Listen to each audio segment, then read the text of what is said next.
I'm going to try not to be too heavy today.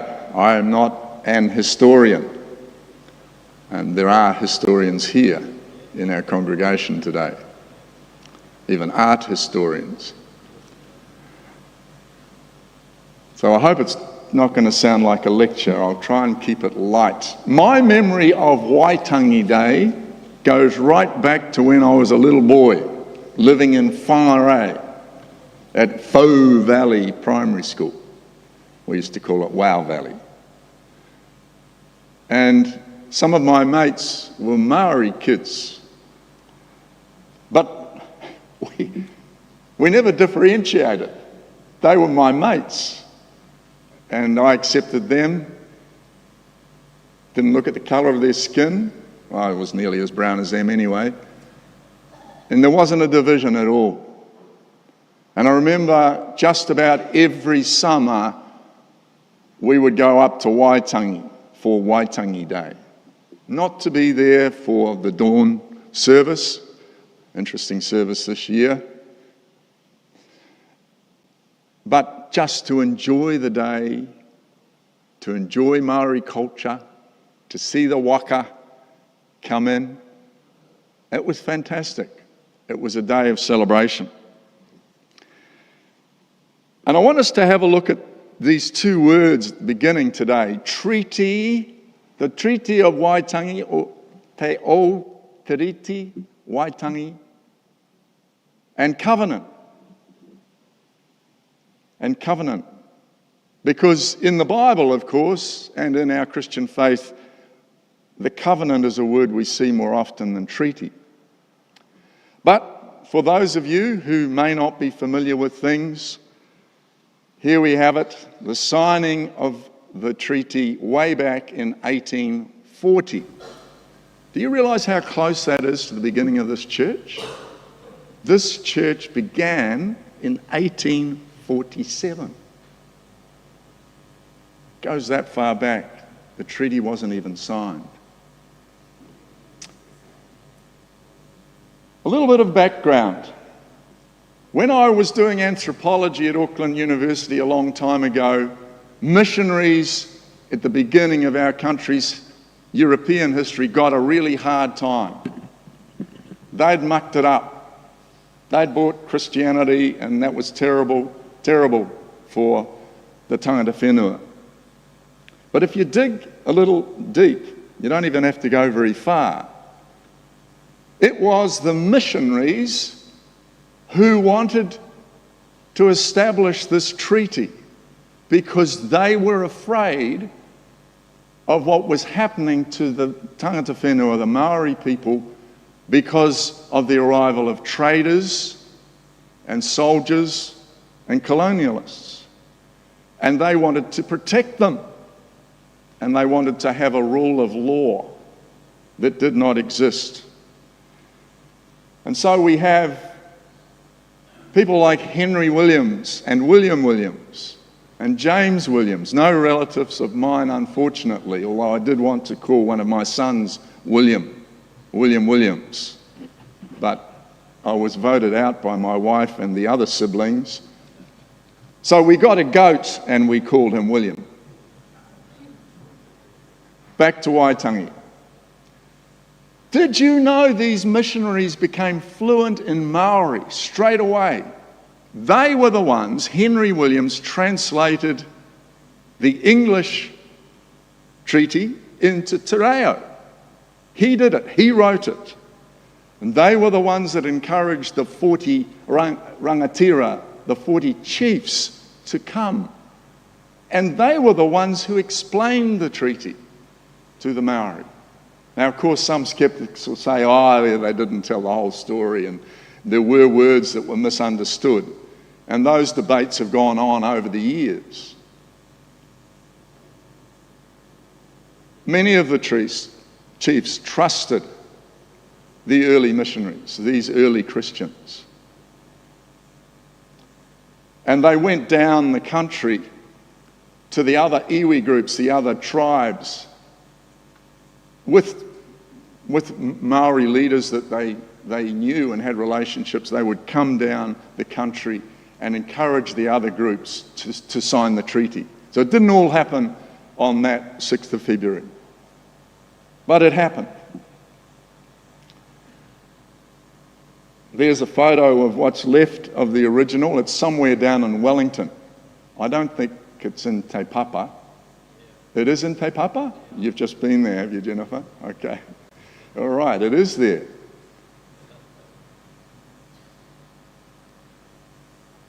But some of the commitments didn't last very long. In 1877, this Chief Justice decreed that the treaty now was irrelevant. It had become irrelevant, and therefore it was worthless, and it was no longer something that would stand up in court when there were squabbles over land.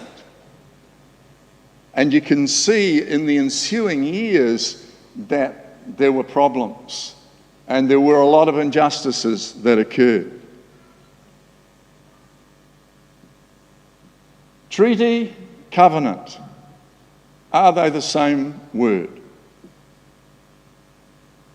Signing of the treaty, Treaty of Waitangi, between the British Crown, right? Between the British Crown, and some people are grateful, I hope there's no French people here this morning, but they're grateful that it was the British who gained ascendancy in New Zealand and not the French. Some of you will know what that means. And then the covenant, Moses and the commandments, the covenant that we know about, most of us, in the Bible. The two words basically are synonyms. They mean the same thing. And a covenant between God and humanity, whereas a treaty was between the tangata whenua, the people of the land, the Maori people, and the British Crown. Okay? What's the differences between these two covenants or treaties? Well, one, obviously, is between two groups of human beings. The Maori on the one hand, and the British and the colonial settlers on the other. And it was supposed to be the touchstone, particularly on any deals to do with land. But the treaty or covenant, see, we don't talk about a treaty with God, but it's the same word. The biblical covenant in the Bible is between the Creator, Te Atua, Yahweh, and humanity. And there's the difference. There's a big difference. A treaty or a covenant, first of all, between Israel, God's chosen people, and himself. And then when we come to the new covenant, Jesus is saying the deal includes everyone. And right at the beginning, God says to Abraham, I'm calling you to bring blessing to the whole world, not just to your own people. And sometimes Israel forgets that. And of course, if you want a metaphor for covenant, the tragic story of Hosea. He is a prophet called by God and has an unfaithful wife. And so the metaphor of a marriage, God and Israel, that book talks about that relationship in terms of a marriage and the wife becoming unfaithful and Hosea being told by God to go back and take her back. That's how much I love Israel. That's how much I'm prepared to extend my love. Another question before I get into some application for us, and I am going to get there, is does a treaty imply there has been conflict? When we think of a treaty today, we think of, is Ukraine ever going to have a treaty with Russia? Is Iran ever going to have a treaty with the United States? We think automatically that there must be some kind of conflict. In New Zealand, it was not true that in 1840 that there was much conflict between the Maori people and the British. Did you know that? So the treaty wasn't set up to settle squabbles, to settle battles. The treaty came before conflict that did happen.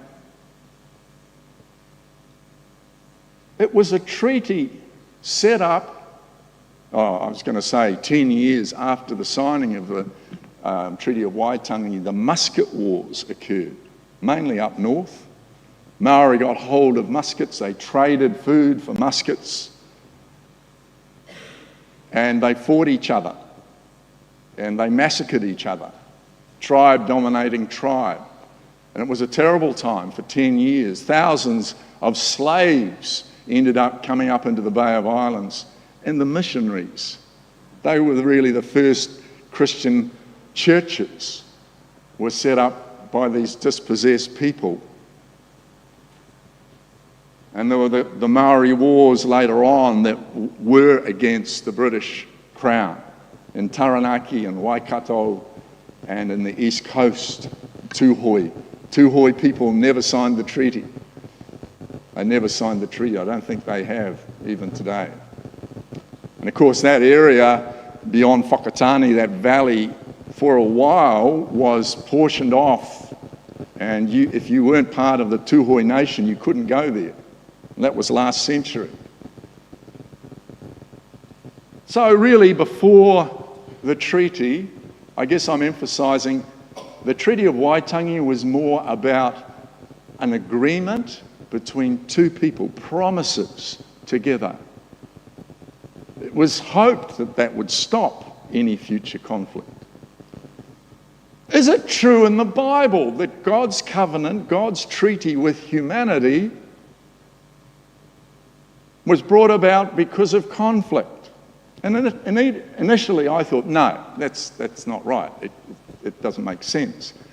Then I think of the story of Adam and Eve, and each of us will interpret that story in different ways. But it is a story about a broken relationship, isn't it? It's a story about where humanity chooses to go its own way and ignore what the Creator is asking. So there is a broken relationship. And then we have the story of Noah, where the flood came because there was so much evil and an injustice going on. God allowed this flood to come. And then we have the story of Israel, which is a story of Israel, a covenant, a deal being formed, but over and over again, that covenant being broken. So I guess you can see a relational thing coming through here. And in Deuteronomy, our reading today, tricky reading for Marlies to read today, this is kind of the second version. Did you get that? This is the renewal of the covenant between Israel and God following the 40 years in the wilderness. So the first set of documents, the stone tablets and Moses, probably 40 years ago. In this reading, they're there in the land of Moab, they're in the promised land, they're about to begin something new, and so they are called to renew their covenant with God. And there are only two Hebrew words that I'll mention today. The first is the word for covenant, and it is berith. Berith, and it means treaty, it means agreement, it means contract, it means alliance.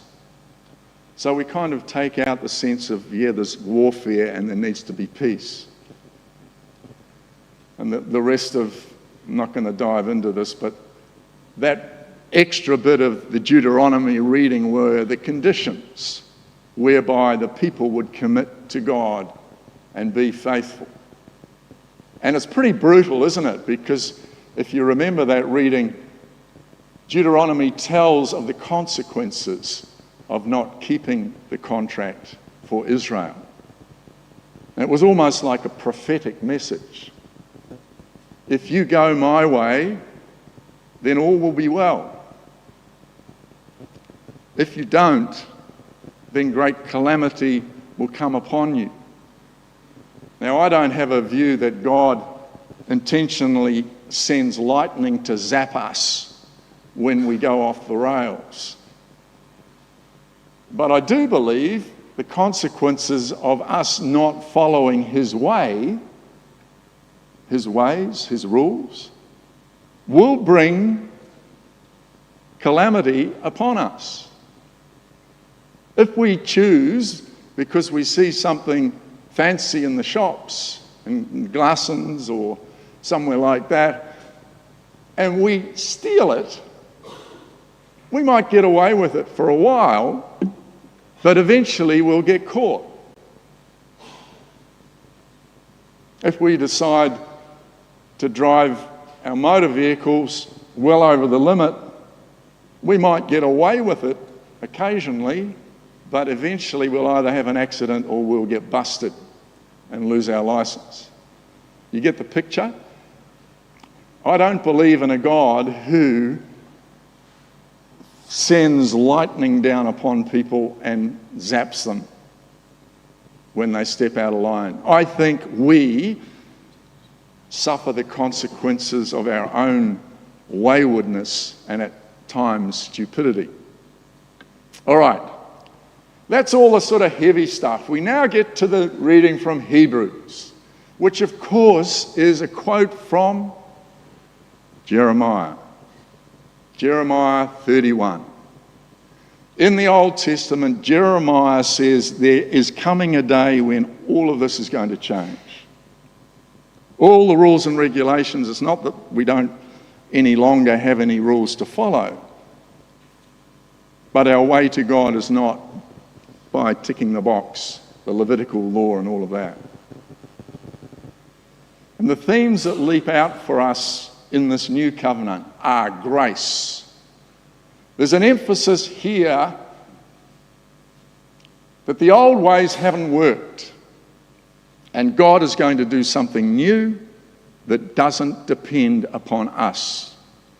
It doesn't depend on us keeping the law. And that's called grace. God's unconditional love. And the other thing that's emphasized in any covenant, but particularly in the new covenant, is God establishes a relationship with us individually, not just as a nation, not just as a community, but individually. And that his faithfulness is paramount. And his love is unconditional. And I guess his hope is like a parent, that love will be respected and reciprocated in our lives. I'm just going to skip over those two.